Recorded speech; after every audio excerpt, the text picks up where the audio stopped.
Hi everyone, in front of me I've got MOTOROLA Moto G200 and let me share with you how to enable Google Backup on this device. So first of all we have to enter the settings, and now let's scroll down to the very bottom and tap on System. Now we have to tap on Advanced and enter Backup. And as you can see, right now we have to tap on Add Account. Make sure that you've got the internet connection because it is required, and from this step you can either create a new account if you do not have your own yet, or simply type your email or phone. So let me do it. Let's tap on Next.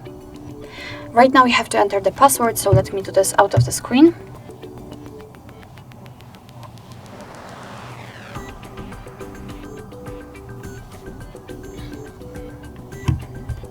Okay, just tap on Next.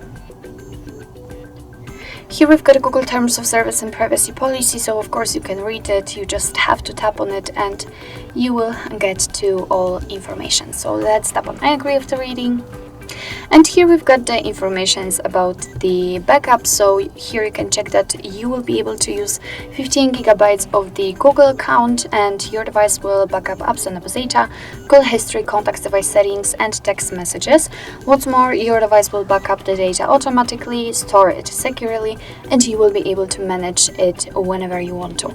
So if for some reason you do not want to backup your data right now, just tap on Not Now. And as you can see, you will get back to System. But whenever you'll decide that, okay, you want to backup the data, just tap on Backup, and as you can see, you will get back straight to this step. So simply tap on Turn On. And as you can see, we just entered the backup section, let's say.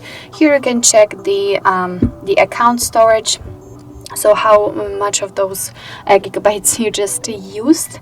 And here we've got also some backup details. So if you're ready, simply tap on Backup Now, and you'll have to confirm it with the screen lock, and as you can see, your device will backup the data.